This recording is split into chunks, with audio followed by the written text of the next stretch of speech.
बच्चों, कैसे हो? मुझे उम्मीद है कि आप सभी अच्छे होंगे। आज फिर से मैं आपके लिए दो कहानी लेकर आया हूँ। पहली कहानी है एकता में बल है और दूसरी कहानी है सोने का अंडा। तो चलिए सबसे पहले शुरू करते हैं। एकता में बल है कहानी। बहुत समय पूर्व एक घने जंगल में अन्य जानवरों के साथ साथ 3 बैल भी रहते थे। तीनों ही बेहद ताकतवर थे। उनमें अच्छी मित्रता थी और वे एक साथ ही रहते थे। एक साथ रहने के कारण शेर, चीते एवं तेंदुए जैसे खूंखार जानवर उनके निकट नहीं आते थे। उसी जंगल में रहने वाला एक तेंदुआ अक्सर बैलों को देखकर उनका शिकार करने की सोचता था, लेकिन उनके पास जाने से डरता था। बहुत सोचने के बाद तेंदुए ने एक योजना बनाई।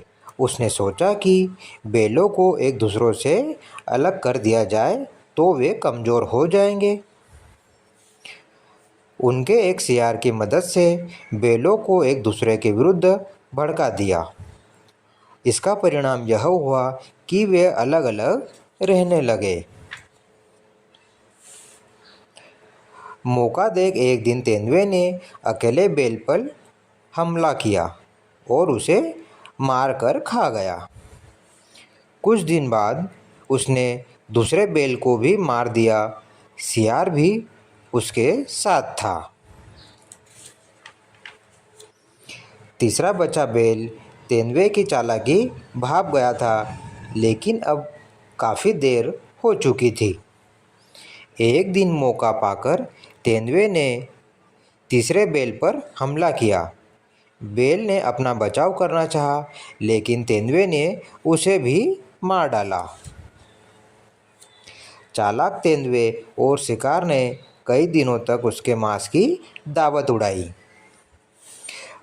बंदरों के एक समूह के सामने यह कुछ होता रहा था।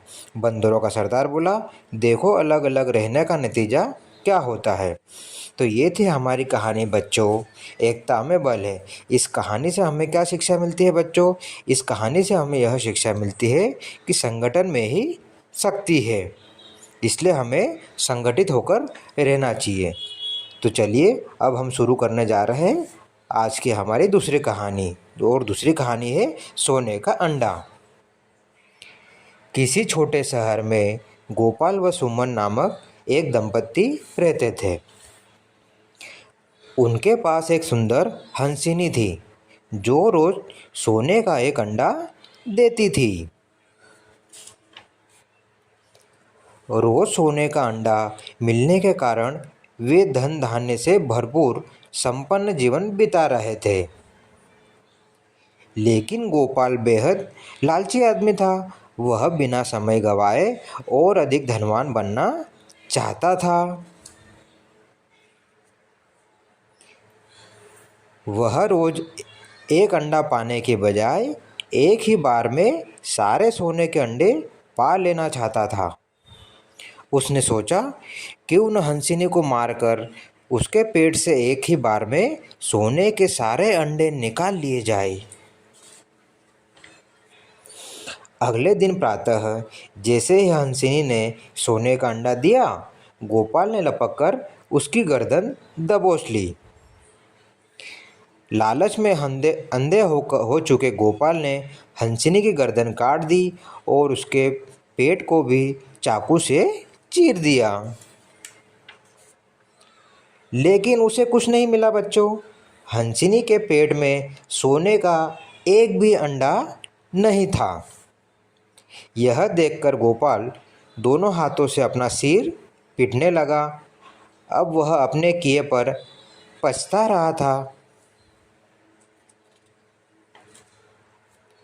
रोज मिलने वाला सोने का अंडा हाथ से निकल गया था, तो धीरे धीरे गोपाल और सुमन भिखारी हो गए।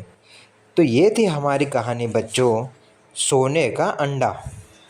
बच्चों, इस कहानी से हमें क्या शिक्षा मिलती है? इस कहानी से बच्चों हमें यह शिक्षा मिलती है कि हमें लालच नहीं करना चाहिए। क्यों? क्योंकि लालच का फल हमेशा बुरा ही होता है। तो बच्चों, आज मैंने आपको 2 कहानियाँ सुनाई, जिसमें पहली कहानी थी एकता में बल है और दूसरी कहानी थी सोने का अंडा। बच्चों, ये कहानी आपको कैसी लगी? आप हमें कमेंट्स करके, चैनल को सब्सक्राइब करके, लाइक करके ज़रूर बताइए। और चैनल पर बहुत सारी कहानियाँ मैंने दे रखी है, उसे भी आप ज़रूर सुनें। ठीक है बच्चों, धन्यवाद।